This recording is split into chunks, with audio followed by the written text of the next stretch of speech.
slave.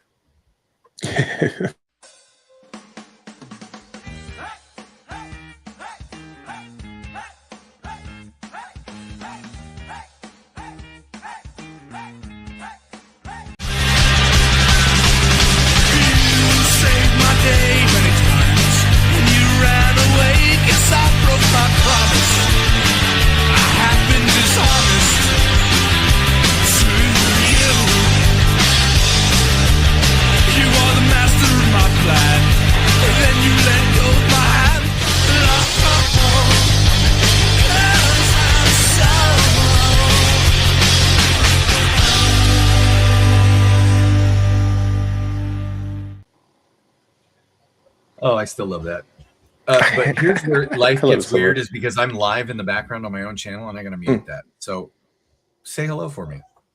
Hello. How's everyone doing? You got to go. Oh, he actually has to physically go and mute it. Ain't this something?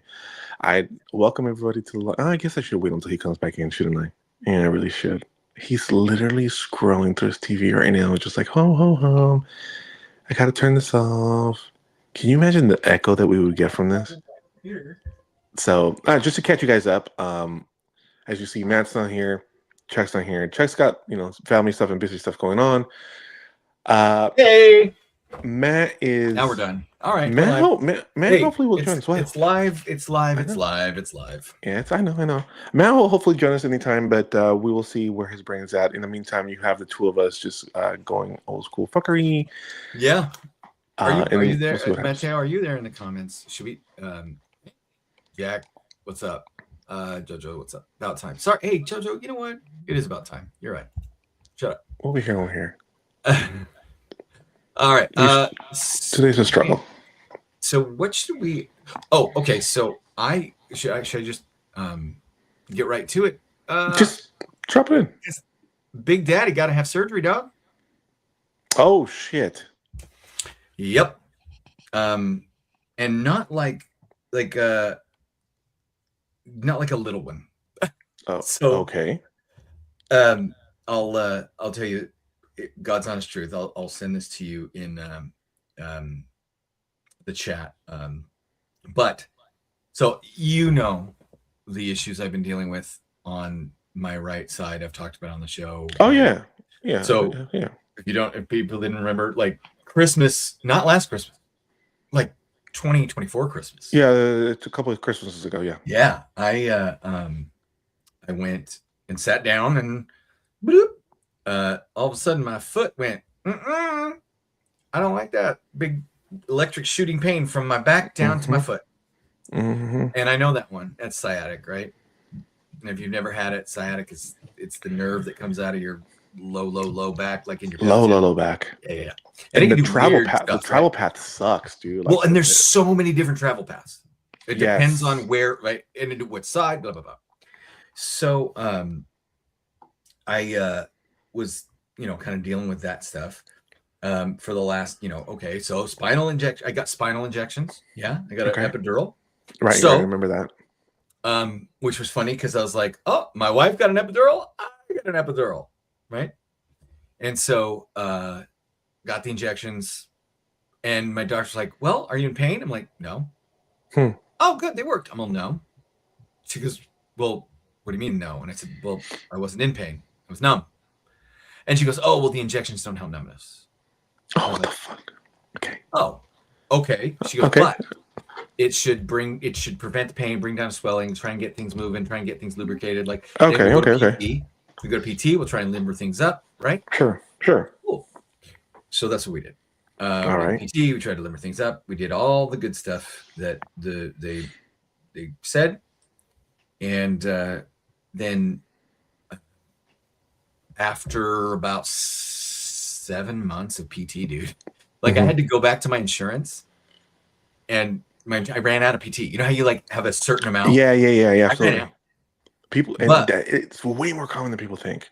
Right, but here's the thing: my insurance says, "Well, you have days.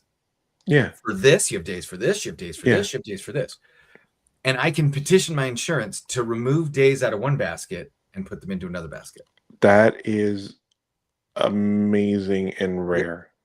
Well, it's not as rare as you think. You just have to know, like they have to know to ask and all. Like there's processes, but a lot of times insurance doesn't want to do that, Of right? course not. If they don't tell you, how many chiropractic days I get, and I never use them. I'm not going to go to a witch doctor, but I never knew that I could ask for my chiropractic days to be turned into physical therapy days. And as long as my physical therapist was writing that the physical therapy was working and it would be helpful, they would give them to me, right? So I did for a while. And eventually I get, this is just not working, right? And then like, all right, I'm just going to keep stretching, keep doing the thing. And she told me the numbness wasn't going to help. Okay, if it's not going to help the numbness, then it's not going to help the numbness, right? Was this at the workers' comp or just through regular medical insurance? No, well, I mean, my first sciatic injury was a police injury, like all this. That's what I was asking. But dude, I'm not going to go back to the department and open that nasty. I'm already medically retired. What are they going to do? Medically retire me more? That's true. Now there is a thing. I could go back and get money. I could go back and get more money for the injury and say, look how bad it is. Right. But dude, I really want to really.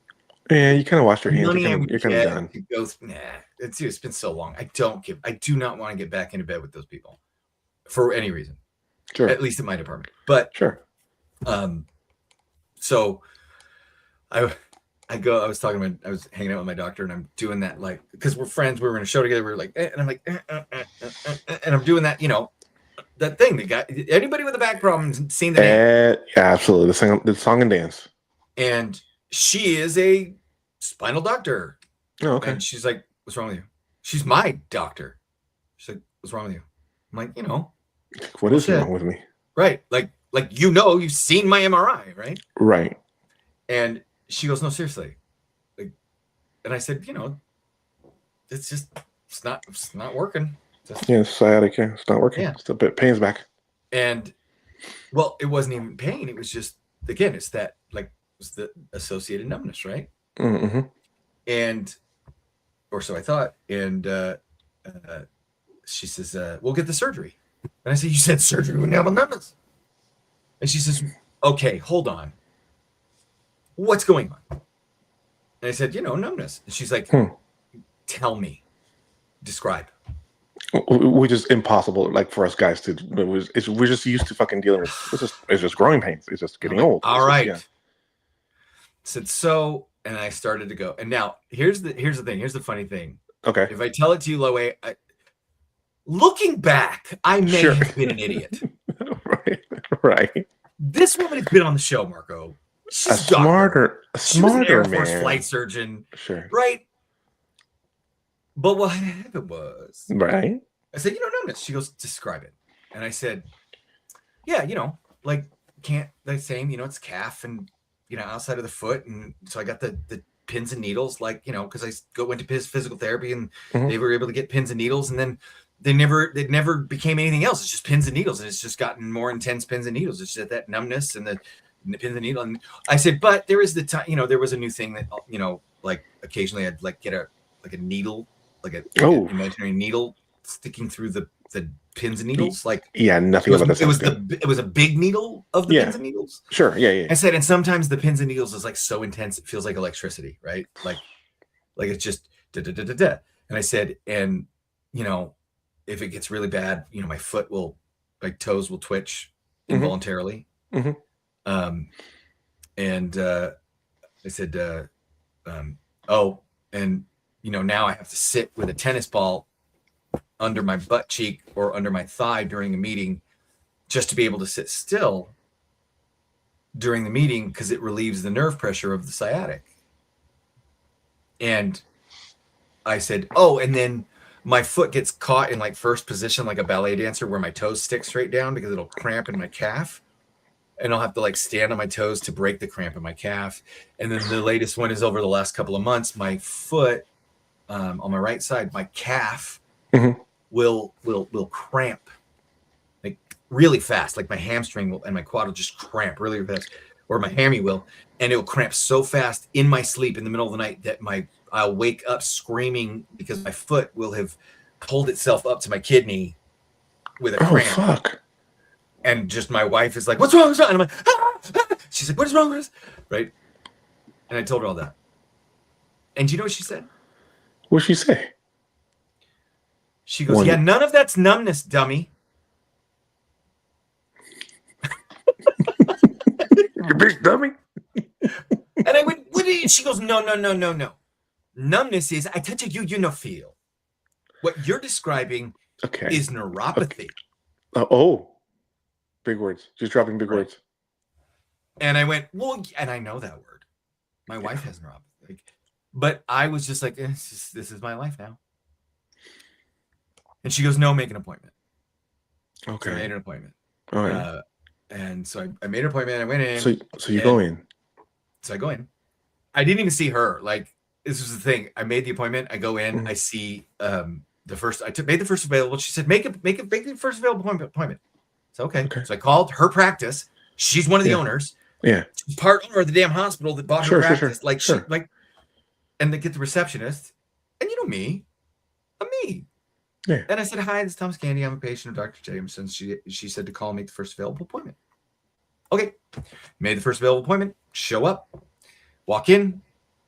Dr. Jameson. Well, Dr. Jameson's actually in surgery today, so you'll be seeing so-and-so. Okay. Go in, see that person. Sure. She says, what's wrong? I'm like, God damn it. Oh, you explained it all over again. Yeah. I just went through that. I hate that. Yeah. But okay. Right. And so she said, okay, so we need to schedule an x-ray and then talk about a surgical consult and potentially. And I said, okay. And so she did the x-ray and I'm waiting for the phone call from the surgeon. As one does. And I'm talking to, Jessica and I are talking about something else on the phone. And she goes, hey, when are you going to come in? I'm like, I did come in. First available. And she goes, what are you talking about? I never saw you. And I said, no, I came in and I saw, I don't remember who she was, but that's what they made me see. You were in surgery. And she goes, what? And I said, you said make the first available appointment. And so I asked for the first available appointment. She goes, with me. I would have done the same thing. I'm such a dumbass. But I said, well, I told them you were my doctor. And then they gave me the first. She goes, no, you're supposed to tell them. Call Jessica. She told me to tell you to call her so that she can tell you it's okay to find one of those spots in her calendar where she tells you not to put people. Yeah. My doctor's done. And I said, Jessica, I'm not going to abuse our friendship like that. She goes, fuck that, right? So, which now makes you feel like the asshole. Right. So I am the asshole, literally. Because the problem is at L5S1, Marco. Do you know where L5S1 is? Yeah, the lumbar frame. Yeah, lumbar 5, sacrum 1. Oh, deep. Yeah, so lumbar 5, sacrum 1. If you don't know what your sacrum is your tailbone. Yeah, that's like your subcoccyl area. The subcoccyl. Nice pull. Like that. All right. So I am bringing up, let's see, the lumbar spine is copyrighted, but who cares? It says it's copyrighted, and I'm not. It's for educational purposes only. That's right. Okay. It's copyrighted, lumbar spine. Okay. So this is the picture. Let's see. All right. There we are. Look. See that? Yeah. Deep. Okay. So this right here is your S1. Is your L5, right? Here's your coccyx, right? That's your tailbone all the way down there. So this is all inside the pelvic girdle is where the sciatic nerve starts to come out and run, right? Okay. Like this is S1. This is basically the last real vertebrae before you get to your tailbone, right? And so I walk in for the surgeon appointment. My wife's with me. They did an MRI, all that stuff. Walk in to the surgeon. After experiencing the most violent norovirus I have ever experienced over the weekend. Saturday morning, my wife wakes up and says, I'm having another bowel obstruction. You have to take me to the hospital. I said, what? Did you get a picture of it? No, because that wasn't it. She threw up. As I got my clothes on, she threw up. She said, I'm fine. Go back to bed. And I went, what? She goes, I threw up. I feel better. Go back to bed. I'm like, oh God.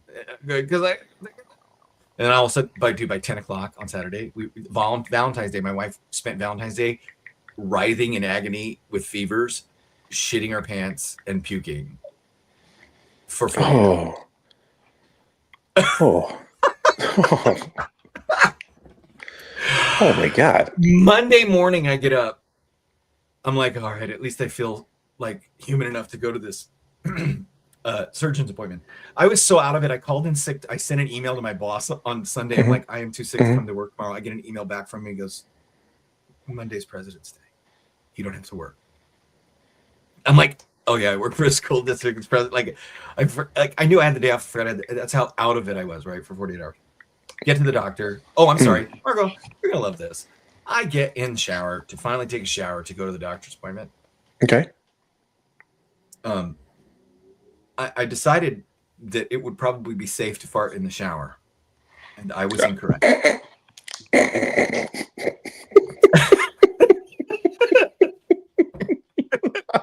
mean, you know, dude, it is a good thing I was in the shower. But I can't argue with that on that. You know, that's sound logic. That is sound logic. It's either that or you got to wear a man pond.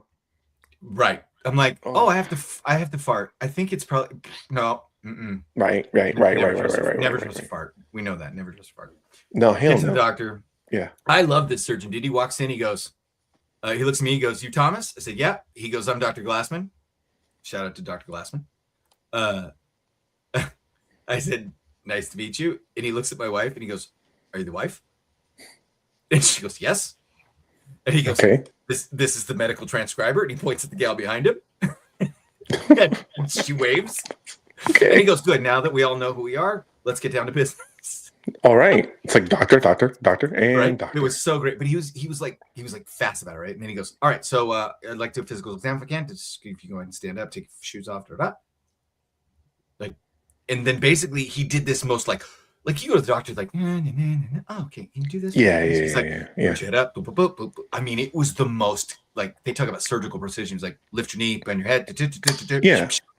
In about 30 seconds, he goes, all of these symptoms that are in this report that I have read are present in the man in front of me. The man in front of me says that's his name. This is the man. These are the symptoms. Cool. Let me show you your x-ray. I was like, whoa. Wow. Just a fax name. So what he said is, and so this is what I had was I had a, previously I had a 6 millimeter disc extrusion at L5S1. Is 6 millimeter a lot? Is that big? Well, think about a 9 millimeter bullet. Oh, that's huge. Right. So 6 millimeters. 6 millimeters of a disc extrusion. Yeah, it's pretty fucking big. Was flapping off one of my discs and pressing on the sciatic nerve. And that's where my problems were stemming from, or so I thought. All right, by the way, because hold on. By the way, Flapping Off My Disc is the new album by Lesbian Bongo Group. Just flapping off my disc. Yeah, that's the new album by Lesbian Bongo. That's Dylan jumping in. Okay, so he pulls up my x-ray, and I'm gonna show you what he pulls up. Because he goes, yeah, you know, I talked to him about what I had, and he goes, yeah, you had that, right? Now he goes, look, here is a L3, L4. Oh shit! Or L2, L3, L3, L4, L4, L5. He goes, L3, L4, not great, but okay. L4, L5, it's not great, a little bit of bulge, but you're doing okay. This is L5, S1. There's nothing. Almost no room there. There's nothing there. Now, you see how big this channel should be? Yeah. See how it's gotten a little smaller here? I see it, yeah.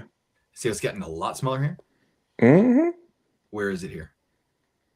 It's like non-fucking existent. That is where the sciatic nerve comes out. Ain't that some shit? Or at least one, right? Okay. So I was like, oh. And then he goes, so let's look at this closer. This is your MRI. He says, you see how do you see how it's gray a little bit? Yeah. Right? And then you see lots of gray. And this one's a little bit less, like, you know, it's right. Now you get down to this one, it's a lot darker. Hey, by the way, I've been watching Grey's Anatomy, so I know I'm pretty versed on Nice. this now.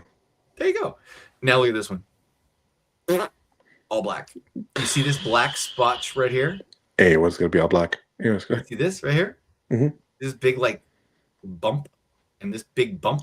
Yeah, what is that big bump right there? That's where the disc went. Oh. So I believe you zigged when you should have zagged. I am sharing with you so look at it, right? Wow. So this is the actual doctor notations. No, it's not. I like the faces. I just saw the faces on the side. Right. I like your doctor. No, he didn't. I did this, but Okay. I sent this to my dad. And I'm like, this is the actual notations the doctor took. He was like, what? Anyway. That's funny. Okay, so this clearly shows what we just talked about, right? Yeah. And so I had heard of other things, right? I'd heard of there's a discectomy, there's a laminectomy, there's all these different ectomies, right? Right. And witch doctors, voodoo princess. Right. Yeah. And I was like, I was joking more. I was like, I need a backiotomy. Oh fuck. Right? Are they gonna RoboCop you? And he goes, so really what we're talking about is a fusion. Oh, they're gonna RoboCop you. And I said, and I had done some math because I had a friend who had one, and he said he had a laminectomy, discectomy, and then he had a fusion because the laminectomy, discectomy failed. If he had to do over again, he would have just done the fusion in the first place. Dude, you can only make more. He's like, we're gonna skip right to fusion. And I said, okay. Tell me what that means. I kind of knew, but I didn't know. Let me tell you, Marco. You're gonna be McMars. It's gonna be fantastic. No. My buddy tells me. He goes, yeah, when they do it, because he had like very low, like that. Mm-hmm. The cop. Oh, gee, a cop has the same injury I do. He goes, this laminectomy, discectomy thing, whatever, fusion. He goes, if they do a fusion, mine was through the front, right? And I was like, oh, okay, weird. So I go to talk to the doctor. He says, okay. I said, okay, so what is it? And he says, all right, so we have to have two surgeons. Okay. Okay. Now, I'll just go through it and explain it. Yeah, go for it. So I'll be there and a general surgeon will be there. Okay. And what the general surgeon's going to do is he's going to cut you open like a C-section. Oh, shit, that way. Okay. Oh, okay. He's going to give me a C-section. Yeah, and he's going to take everything out, isn't he? He's going to move everything out of the way. He's going to fucking move your fucking guts, put them on your fucking stomach. And then the spine surgeon is going to go in and remove the disc from the front and put in a mesh cage. Okay. Then the general surgeon is going to put everything back where it goes, hopefully. Yeah. Put nothing in that wasn't there to begin with. Yeah. Sew up my C-section. No extra towels, no extra, clamps or like that left in there. Then they're going to flip me over. Oh, there's a part 2. And the spine surgeon's going to cut and open my back on the backside, and he's going to put in the rods and screw them to the L5 and the S1. Oh, shit. My L5 and my S1 will no longer have any movement, but the nerves will be safe because I will have rods and a mesh screen holding it. Yeah, that makes sense. And there will be zero, they'll just remove the disc. Huh. And there'll be no need for this because it's not going to be compressing on yourself because they're going to be fused and they're going to be locked in place. Dude, you're going to be like Mick Mars, bro. You're going to be like fucking Mick Mars. I mean, that's okay. So here's where we're going. April 2nd, baby. But oh shit, right around the corner. What have they talked to you about range of movement as far as expectancy afterwards? Or what are they saying? He goes, so 2 weeks at home, nothing. Okay. All right, it's not a big deal. He goes, you can walk. He goes, you'll be walking the next day. Okay, slowly and you'll be walking the next day. Sure. You will be riding home in your car, right? You'll be in a back brace, like legit like that, like weird 16 candles, like Oh yeah. yeah. That's They have funny. to fit it to me, right? Right. And then I'll go home for 2 weeks, no work. Then he said 2 weeks, part time in and out. If you can work remotely, go into the office a little bit, whatever. Okay. He goes, then at the month, we'll let you start lifting 10 pounds. Okay. Basically, he said at the 1 month mark, a little bit of limited therapy. At the 2 month mark, Wait. more therapy. By the 3 month mark, the brace will come off. Between 3 to 6 months, the physical therapy will take me back up to done with physical therapy. Okay. Yeah. And then 6 months to a year will just be me going back to the gym, exercising again. And then after a year, they'll determine how much damage, if any permanent damage is done. Physical therapy will help try and address like muscle atrophy. Like, dude, there's stuff I cannot do. My muscles have legit like atrophy, like a cripple. Huh. Now, here's the thing: is if you can't lift 10 pounds, well, I mean, little by little, right? So Yeah, they're it's gonna gonna try be to hard work to you. lift my wiener. That's what I'm saying. How are you gonna go pee? You know what I'm saying? Like, how are you gonna pee? So I'm gonna be real candid, Yeah. because I think this is important on this show. Yeah. As soon as he told me what was going on, Yeah. I did my, neurodivergent, high processing brain thing and went home and did a deep dive. Now, Mark, let me tell you something. Dr. Let me tell you Google, something. hit me. I have been struggling as I approach 50, and Matt's stroke has been hard for me too, right? Mm-hmm. Been worried about him. I know you have too. I know Yeah. you got stuff going on, right? We're just at that age, right? Got a fucking battery shit going on right now. It's fucking crazy. But man, what I didn't want to talk about, and it wasn't until like, I don't know, probably maybe like just after Christmas, January sometime, I was talking to the wife. I'm like, honey, I hate to admit it, but Chuck has talked about it. Like, sometimes at our age, we need the little blue pill. Just lack of testosterone, right? And I'm like, maybe just occasionally, like it would help. I get it, right? Blue Chew. Well, I'm like, yeah. And she's like, oh, okay. And she was very understanding and supportive and this and that and the other thing. Because I was very nonchalant about it and just kind of like, eh. And I just kind of figured that was a fact of like, well, guess what, Marco? Is this gonna fix this? My slowly decaying best friend's ability to be as excited as he once was. Yeah. Like legit, like last year and a half, like that last year, like. Well, I mean, dude, we're not fucking, saying like worried about getting called to the blackboard in high school with a fucking, random boner in the middle of the day. That's what I figured. I figured. And I talked to the surgeon about that, and he goes, yeah, hopefully this will fix that. Oh? Because apparently the fact that it's harder to piss late at night and clear my bladder, and the fact that like I'm not quite as excited as I used to be at times, that's all actually tied to the nerves, like slowly like losing the signal. Interesting. Right? So that's good. Let's hope that we'll see some, improvement in there. But I felt like it was important to talk about, because I was like, wait a minute. Guys, cops, my dudes. If you're having back problems and you're having wiener problems,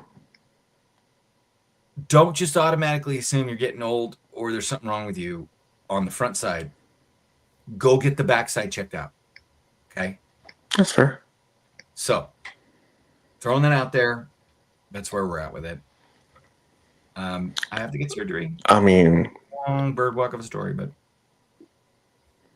at least I got to tell you about but my important puking and how I sharted in the shower. So I don't know if I told you last time. I think it happened after the podcast, but like last time I had a fucking 1-2 where I got food poisoning. Oh yes, you did tell me that. And strep throat. Yes, that's dude. That sucked so fucking bad because I constantly had like, you know, you get strep to get that glands swell up. So you feel like there's something in the back of your throat, like it wants to come out. And you, And then I'm sitting there actually, you know, puking my fucking guts out. And I wish, and it here's the thing is, violently acidic. oh, horrific. And I Yeah. wish I would have had the presence of mind at that moment. I just wanted, you know, get everything out of my fucking, I turned into Linda Blair and just was just getting everything the fuck out, right? And I wish I would have had the presence of mind to take a fucking picture of it or a video of it, you know, for What's Up Chuck, because he's not here right now, so I'm gonna say this freely. Dude, what I ate that was bad was chili, right? So chili coming back up with bile straight looked like diarrhea coming out of my mouth. Yep. So it would have been, you know, like one beaner, one cup, you know what I'm saying? Instead of supposed to, you know, 2 girls, 1 cup. Yeah, it was one beaner, 1 cup. It was horrific. And I gotta tell myself, because that's just what we do on the show. What a missed fucking opportunity. What a missed opportunity. But this leads to this. So I go to the doctor and I get given, you know, antibiotics for strep throat, right? My dumbass reads that shit wrong. And it goes, okay, why am I getting you? I'm supposed to take one. Okay, I take my horse pills because they're fucking huge, right? They're right away. They're fucking huge, right? For strep. They give you 2 prescriptions. So taking my first prescription correctly, my second prescription was the actual antibiotics. I take it completely fucking wrong. So basically 2 pills once a day, twice a day, right? So it's like once a day. I'm sorry, twice a day, 1 in the morning, 1 in the nighttime. But it was written kind of funky. And the sassy fucking pharmaceutical assistant that could have been doing anything but helping me out at that fucking point. Favorite? Fuzzy's one of my favorites. I appreciate you. Anyways, so this motherfucker gives me like the attitude, and I'm just like feeling like dog shit. So I grab my shit, fucking go home, and I start taking 1 a day. So I start taking 1 a day instead of 2 a day. I'm like, oh, they fucked up and gave me extra pills. They never give you extra pills, gentlemen, ladies. They never give you extra pills. I was just taking that shit wrong. So here I am going through this, thinking I'm getting better. All of a sudden, this just starts flaring back up again. I'm like, oh, what the fuck is going on? And I read my medication. I was like, oh, fuck. So I call my doctor. My doctor goes, literally, I love my doctor. She goes, you big dummy. Right. You big dummy. She's like, stop. Okay. How many do you have left? I'm like, oh, I have 7 because I was supposed to be taking 2 instead of 1. She's like, okay, I'm going to rewrite you a prescription. Start taking 2 of them a day. And let's just hope it doesn't wreak havoc on your stomach. So I'm like, yeah, exactly. I'm like, oh, great. So not only I may have to go to the fucking stomach thing again, just because I was taking my fucking antibiotics wrong. So that's been my week, and yeah, that has been my week. Getting old sucks. My hypertension is under control. I just went to a follow-up on that, and so far so good. That fucking medication that I have me on got me to like normal levels. Yep. And that is good, but now they're checking my liver functions. So if you're talking about like getting old and shit, they're checking on my liver functions because I was hypertensive for long enough that I may have caused some liver damage. So we'll see what happens with that too. The good news is that the liver is the only thing where you can just donate a little chunk of it to somebody. Right. And that little chunk will grow a liver, and your liver will grow back. Yeah, that's what. So that's good. That's what my doctor told me. That, like, it's not, liver is like, unless you go into like renal failure, it's not. It can be dealt with. It can be. You can cleanse it out, see if there's any stones in there, get shit going. I'm like not looking forward to that, but again, gentlemen, make your pact with the devil young. If you're listening to the podcast, if you're watching us live, just make your deal with the devil young. You know what I'm saying? Like in your early 20s, and then just stop aging at 40. I was that stupid Jerry Garcia quote. If I knew I was going to live this long, I would have taken better care of myself. Yeah, just assume you're going to live that long. Now. Yeah, that's the best quote ever. Marco. Yo, what happened? I want to share something. Oh, but I mean, I think we've been sharing a lot. This, I have not listened to it yet. We're going to listen to it together. You ready? Okay. Okay. Have you done any interviews before? What? Have you done many interviews before? But a couple of them. I did one with who's the guy, the captain from SF, That was a good one. I just did one last night with 2 LA cops that it's called War Stories. They were fun. One of them was a former Marine. I kept telling her, I know there's some dark shit in your past. Don't lie to me. I hope you meet her again. Now, Bro, we got fucking 7 hours in show. Whoa. That's pretty dope. What the fuck? That's pretty But huge. it was the Warlocker show. Damn, it was the Warlocker show now. So now people are gonna. It's like fuck. We It's changed okay. the We name just- right. Oh man, my wife just called me out on that yesterday. She was like holding up like she has like her ex. Her ex is former SF guy, and he does a lot. He does a lot group stuff and so on and so forth. You know how Bush did all the paintings of a bunch of like they're on display right now at Disney. He painted a bunch of like servicemen, so on and so forth, and a bunch of like scenery and scenarios. This guy Dave is actually one of the ones he painted. His picture, like the picture that the ex-president painted, is actually up on display right now. So, and this happens to be one of my wife's ex. He's a really nice guy. He's a really great guy.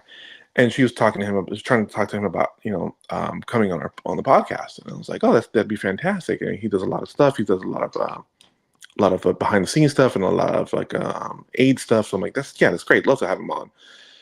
And she's like holding up her phone. She's like, I can't fucking find you. And I was like, it's because I told you we have to rebrand. Like, and so I looked up like the Warlocker, and she's like, I'm like, it's right here on Spotify. It's the first thing that comes up. So, yeah, I get that, but we'll get that fixed out and figured out pretty fucking soon because it's gotta fucking happen. So, but that is pretty legit, fucking amazing. How dope is that? I know, right? And let's give credit where credit's due. Love you, Dylan. Thank you. No.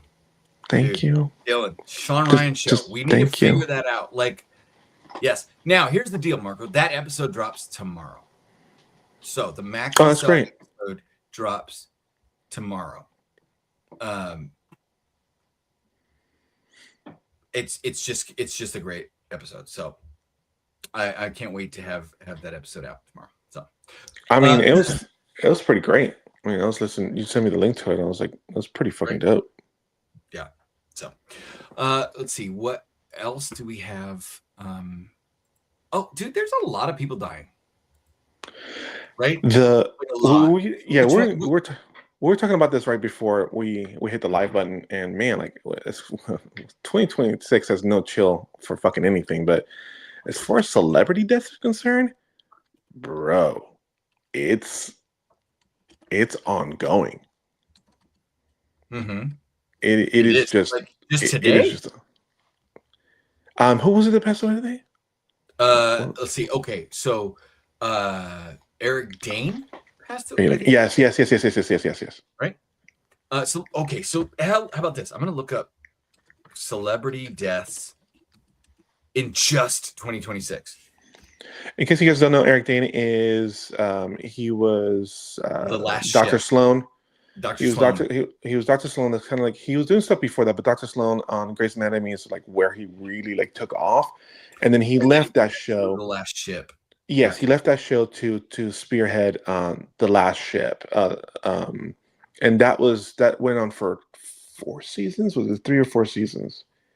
I had a buddy of mine that actually worked on that show.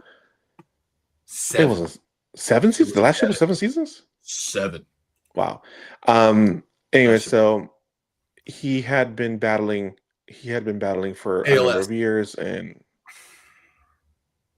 ALS. He had Lou Gehrig's disease. ALS.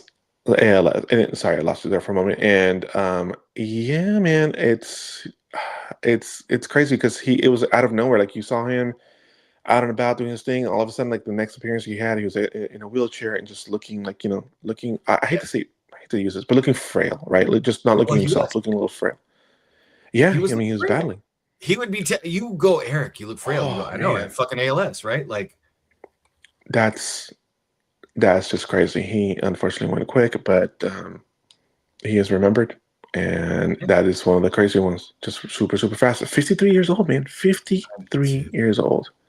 James Vanderbeek, younger than me. James Vanderbeek. We talked about it last week. So let's see. Celebrity deaths who died this year. Let's talk about. We'll go to the most recent Eric Dane, right? Right, of course, yeah. Lil Papa. And I'm going to save one because I'm going to resurrect a segment because it's worth resurrecting. Sure.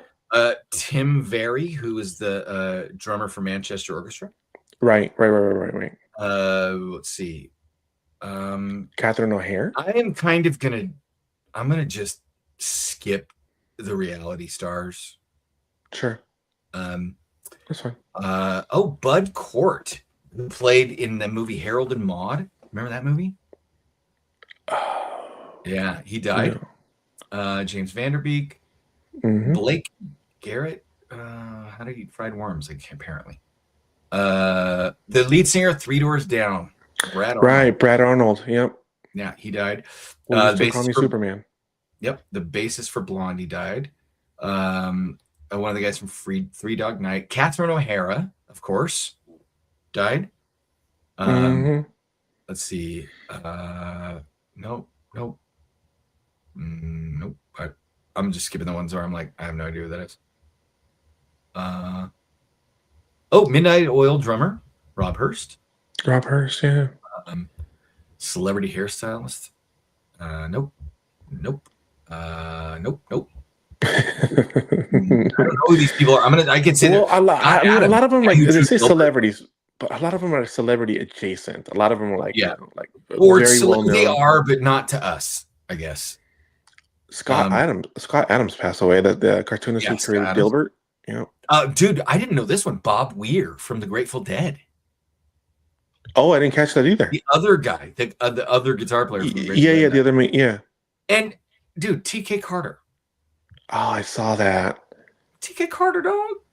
Yeah, man. Let's see who else. I don't know who the hell that is. Daughter of Tommy Lee Jones. Really? That's okay. All right, Victoria Tommy, Jones. No father should ever, especially she was 34 years old, man. Like no father should ever bury a daughter, I know the guy from Pulp Fiction who died in December. Apparently, he. Zed, right? Zed, right? They released Zed. He played Zed. Yeah. Yeah, they released his cause of death. Can we say the Zed, baby? Zed's dead. Zed's dead, baby. Is it too soon? No, he died in December, and it's never too soon.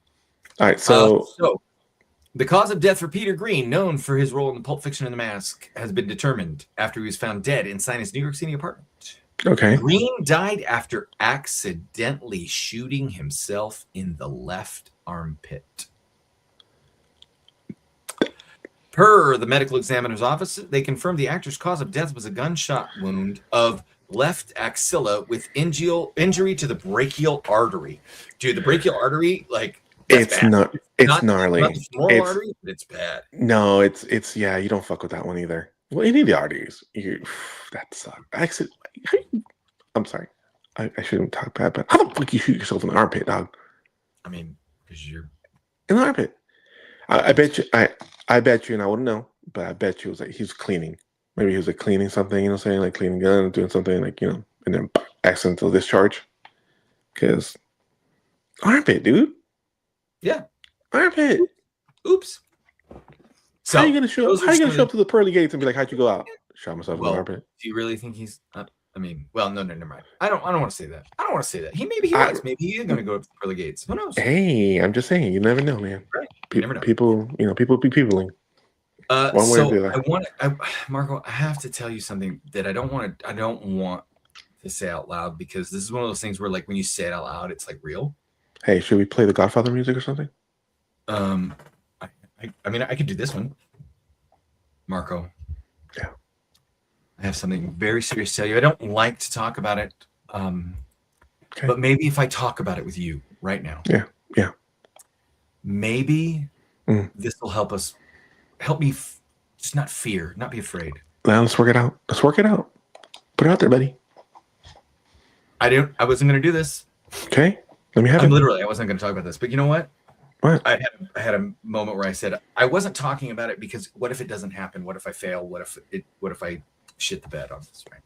Okay. And I know I've seen me do it. Right? Like, let's be honest. Somebody goes, "Hey, Thomas was going to start something." Yeah. How did he do? Oh, he didn't finish it. Oh, I mean, yeah, I've had plenty of those. Now here's the thing, right? Yeah. I might get pretty good at it, but eventually the dopamine's going to wear off, and I might just walk away. Like, I'll pick it up someday. I'm writing a book, dude. That's fantastic. About? Is it fiction? No. Okay. So, and I'm going to need some permission because I'm not just writing one book. I knew this was coming. I'm writing 3. Okay. But that's because I've decided to go big or go home, right? I decided to try and weaponize ChatGPT the way I did it for the show. Yeah. Fantastic. And I'm weaponizing it for the book. Sure. And so I pitched it 3 books. Okay. And it said, cool, let's work on the first one because that's the solid idea, right? Okay. And so I told you about our 20 core my 20 core values, right? Yeah, of course. And I told you I think they apply to all 4 of us. Yeah. And so I'm going to cross-reference all of our episodes, and I'm going to find examples in our episodes of where those 20 core values have been proven time and time again. Sure. And I'm going to write a book. Each chapter is going to be on one of the 20 core values, and I'm going to talk about why it's universal and why it's real and why it's important. And then I'm going to cite examples and conversations and things that we have found through the course of doing War Stories in Locker Room to use as evidence. And it was like, that's a solid book, right? Let's do it. And so we started it. And through the course, the second one was like, otherwise I thought I'd like write a memoir, but who gives a shit about my life, right? And then the third one I want to tell you yet. So I started working on the first one. And slowly but surely, it was like, well, this is good stuff for the second book, right? Yeah. I'm like, all right. He's like, it informs, like it helps, but we're gonna use that information. Sure. We're gonna set it aside, and we're like, okay, fine. All right. And then I'm using my analogies, right? Like I do, which is how I have this idea for this third book. Is sure. It's a lot of the analogizing I do. And it's like, okay, you didn't pitch me 3 books. You pitched me a trilogy and you didn't realize it. And here's the through line. Oh. And then it showed me Plot the twist. interconnectivity of all 3 books. Huh. And so I have been with my, and I told the AI, I was like, okay, here's the thing. I see big picture, like I see in patterns, right? Mm-hmm. And it's like, yeah, I know. Yeah. You're the one that told you that, right? And it's true. Like it really did help me. You should do this, dude. It will help you understand the mode in which your brain interprets everything. To the point where it explained to me why somebody just assuming that I'm, whatever, he's this, he's that, he's a Sure. Yeah. so detrimental, but I have no problem Mm-hmm. with genuine criticism. Right? Okay. Yeah. And it talked about Granddad because I told it a couple stories about Granddad. Mm. So, I'm going to tell you, I'll debut a little bit. My wife heard this. I shoot at Marco. I was dealing with this thing, and this is why I have to ask you, because there are stories in book 2 there's things for book one that you're going to be featured in. Matt's going to be featured in. Chuck's going to be featured in because of the show. Sure, of course. Right. But part two is the memoir, and what the AI said was, book one is, this is what I see. This is what we see. And Okay. this is the show that allowed us to see it. Okay. Book two is, this is the life I've led that led me to the point to listen to all this shit and know it's true because it's been field tested, and so have I. That's pretty deep. And then the third book is a spoiler I'll tell you later because I don't want to give it away. But Yeah, don't give it away. It's basically you're writing the Da Vinci Code is what you're telling me. But the memoir is going to have you and Matt a lot in it, right? So I've been telling it stories, right? Because what we'll do is it's acting as a ghostwriter. It's like, okay, what about this, right? And it just started with, why write a book now? And holy shit, the conversation spiraled out of control from there, right? And I just wanted to tell you that as a result of this, right? I got to a point where it had said a bunch of stuff, right? Okay. And it caused my, like, as I'm thinking about what it said, and I'm trying to, because it'll ask me questions, and then I'll have to leave. I'll have to think about it. I'll have to come up with let me think about that. And it's my wife went upstairs to go sing the baby to sleep, and I'm typing and I hit enter, and then it asked me a question, asked me to answer something. And I don't know what happened when it asked me to answer, I got this poof, and I was like, oh shit. I wrote like Marco, I instantly wrote a story in my head. Or I should say I wrote half a story in my head. And I was like, and I typed into it. I'm like, hold on. And I told it this too. I said, you've clearly explained to me how my brain works. And these like bird walks, we do them all the time. No, absolutely. You do them, I do them, Matt. Oh, I'm terrible. And I talked about the bird walk, and it goes, okay, you just need some guardrails. So here's the deal. When a random thought appears to you, just say, side note, or whatever, type it, we'll preserve it, and then we'll come back, like that way you don't have to worry about it being lost. Because that's what it told me. Okay. You bird walk because you worry That's it's fair. going to be lost, right? Okay. So it says this thing, and all of a sudden, poof, this story appears in my head, right? I'm like, Okay. and I had to type it. And it was real quick. It was real short. And so I typed, side note, weird Zen idea, right?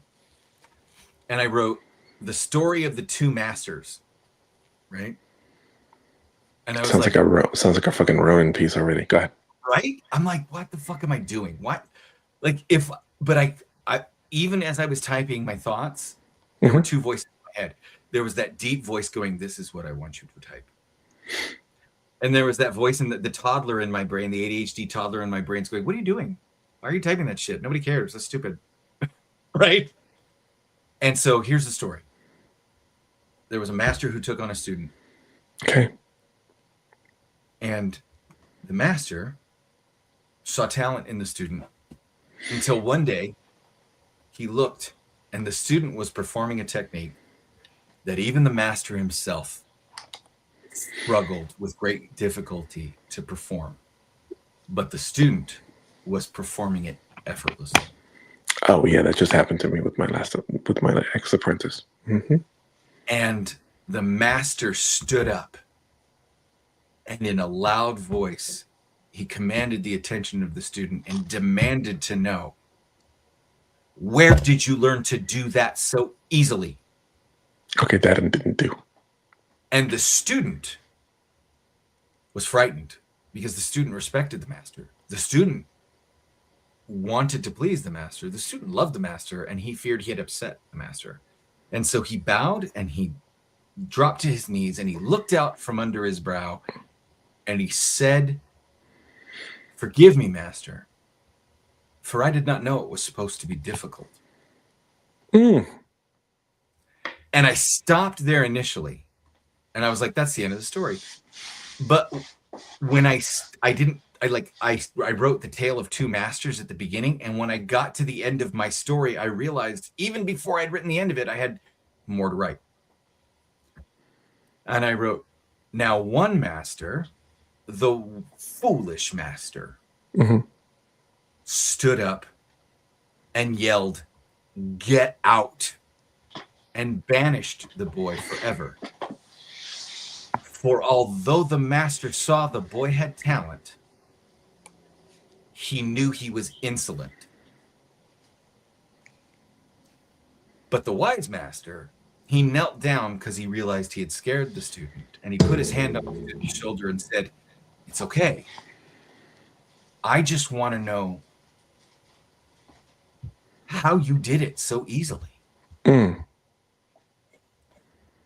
And then I wrote, because it was his skill with the student that made him the master, and not his skill with the blade. Mm. And I have no fucking idea where that story came from, dude. Huh.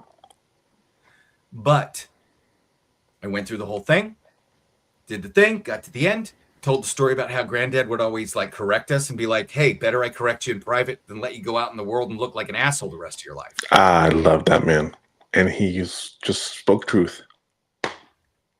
And it said, first of all, your granddad is the reason you prize competency and you think that corrective criticism, when done with love and respect, is actually the moral good, right? Because that's what he did for you. He told you, you are valuable enough for me to pull you aside privately and say, don't look foolish in public, because I love you and you're better than that.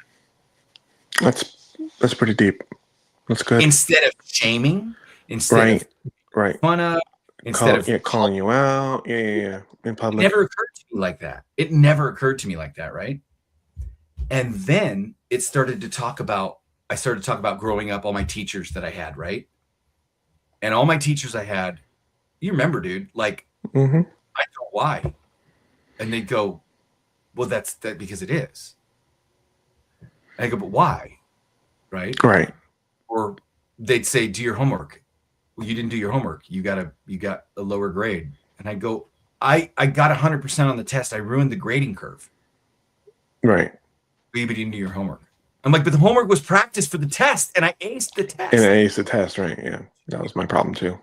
Right, but you did your homework. Go, but what the, right? And so I told it that, and it said, "That's your master and student story." I said, "What do you mean?" And he goes, "Your grandfather was the wise master. He saw that while you had skill, you needed refinement. But the teachers, they saw your inquisitiveness as threatening." And I went, holy shit. Yeah, that makes sense. If you feel challenged, or you feel threatened. So this is why I'm saying that I all of a sudden was like, thank you, writing assistant. That's very helpful. That's fantastic. And so, it's interesting because it's a third party perspective, but from an AI, and you would never think that you. By the way, are you still treating it like shit? Are you talking nice to it finally? No, this is a different thread. It's a different thread. Okay, cool. And this one, I've got ones that I treat like shit. I've called this one out, and it was so funny because this was actually it asked me, because I was talking literally, dude.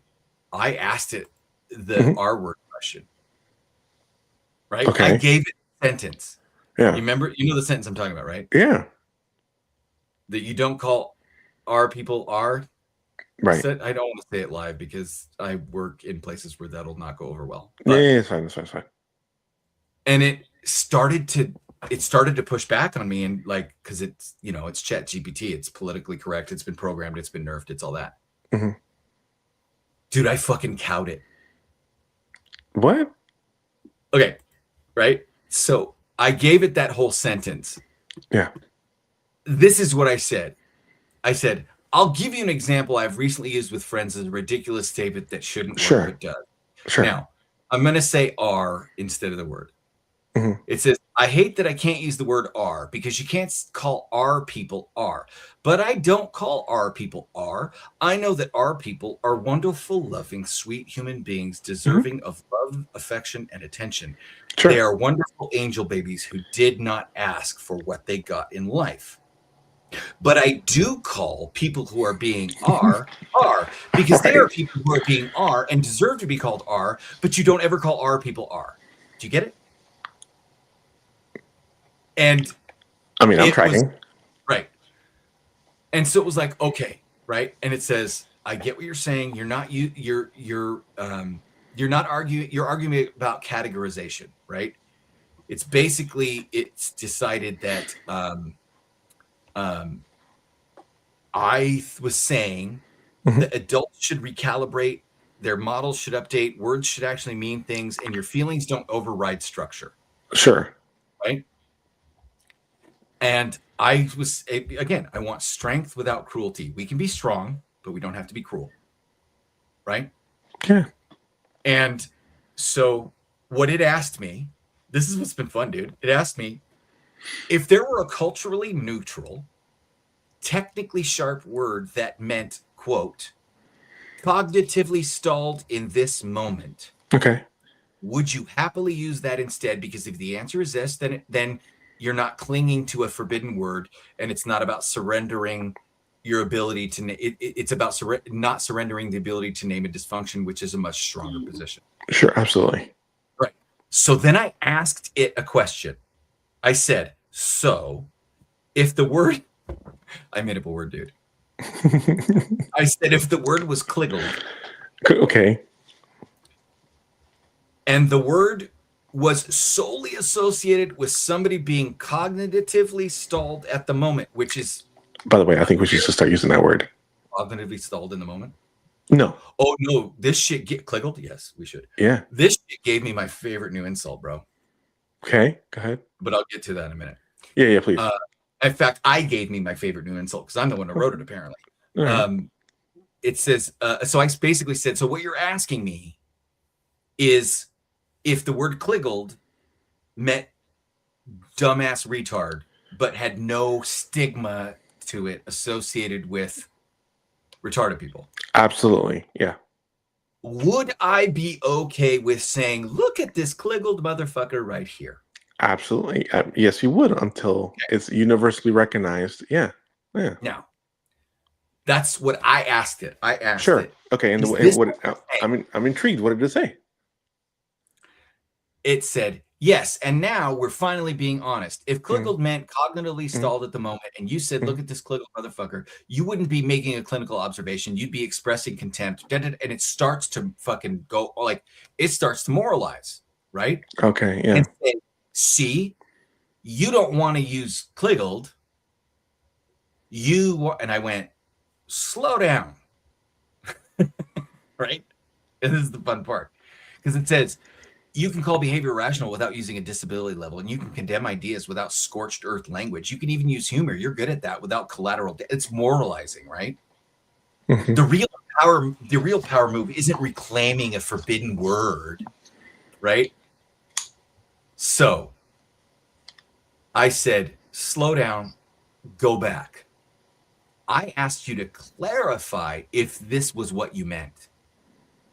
And then you said, now we are being honest, which is to assume that my answer about the word was that I said yes. So now that means we need to discuss the context in which we use the word cliggled and to whom. But that also means we need to discuss the word motherfucker, which means we're going to fall down the rabbit hole and talk about dude and bitch too. Do you see where I'm going?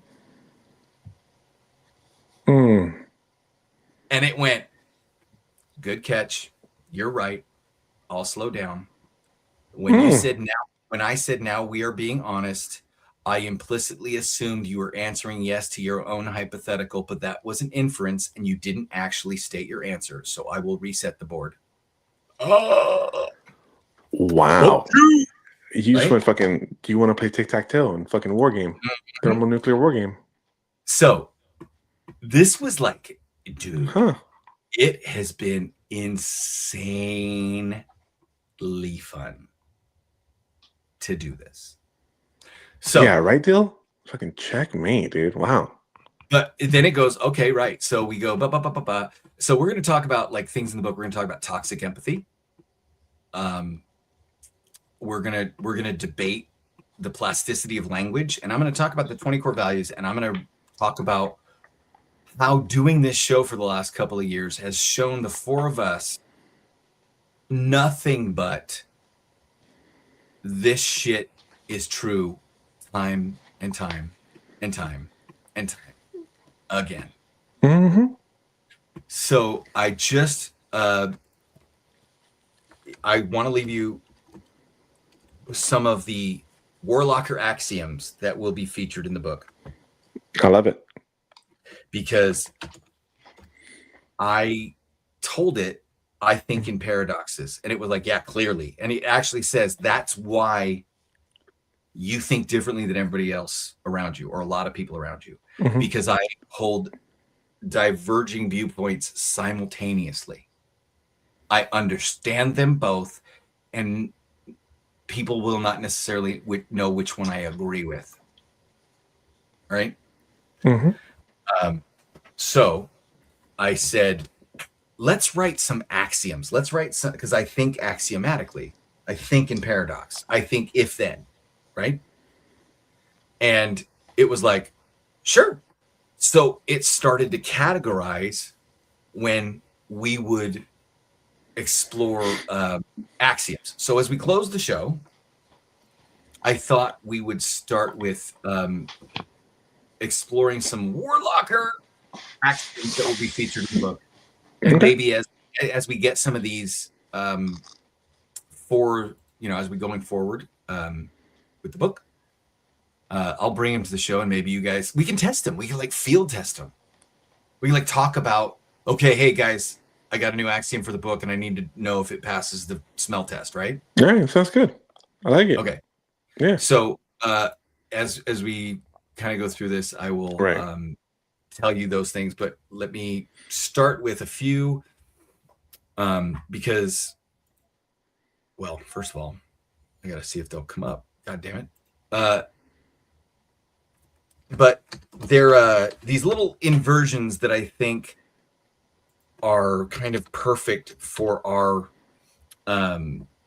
style, right? And gosh, dang it, I'm stalling. Margot, help me stall.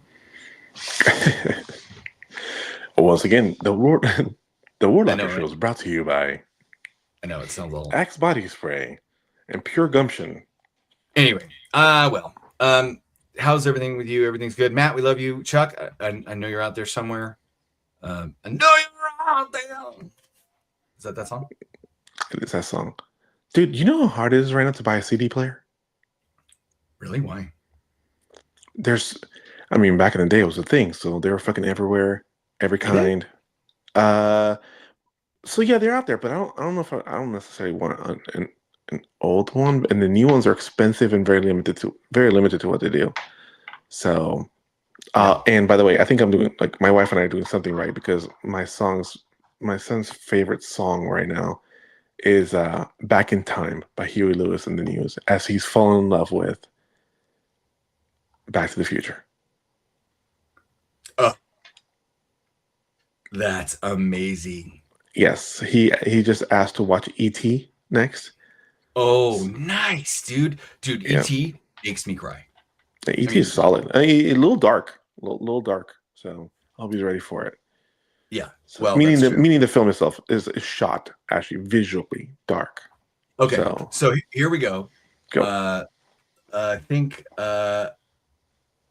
Warlocker axioms. Here we go. If it costs you nothing, it isn't truth, it's branding. Mm-hmm. Ambiguity protects feelings, but clarity protects integrity. Yeah, that's good. If no one can challenge you, you don't have brothers, you have fans. Oh, or yes, man, which is even worse. Feelings are data, not commands. Notice them, don't kneel to them. Oh, yeah, that is gospel. Respect is given, agreement is earned. Conflating the two is how tribes form and thinking dies. That's deep. Think about that one. Write that one down. Yeah. Discipline beats motivation. Motivation is the weather. Discipline is the architecture. Mm-hmm.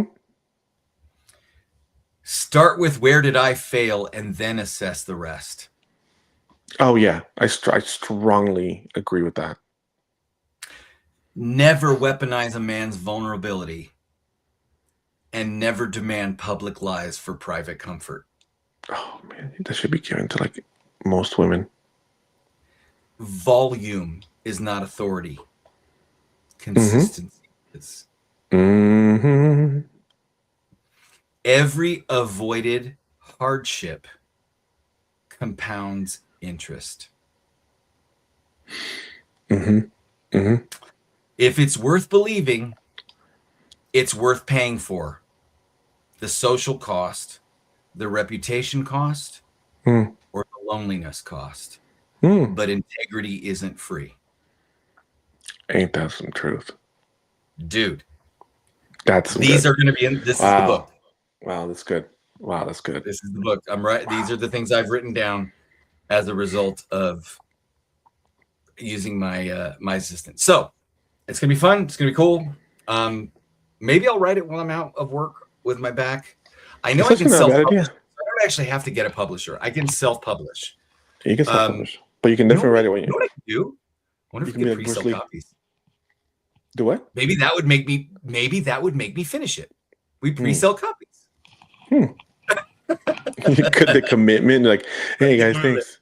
That's what I'm saying. That's what Bruce Lee did. You know what I'm saying? He was over there in Traction.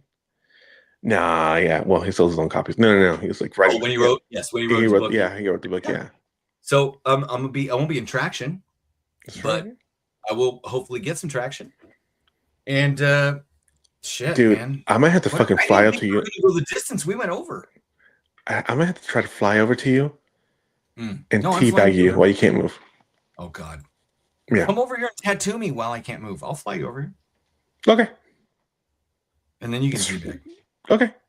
Fine with me. Fly me over there. I'll fucking go. Shit. That's why I want you to do a guest spot too. I want people to see how fucking talented you are. I try not to suck. It's kind of important to what I do. And talking about sucking, thank you for not sucking with us. Or us not sucking. We made it through. Thank you to Thomas, because let's be real about this. He carried the ship. Until further notice, please still use lockerroommailbag@gmail.com. Until further notice, lockerroommailbag@gmail.com. We still want to hear from you. If you want us to break they can use the warlockershow@gmail.com.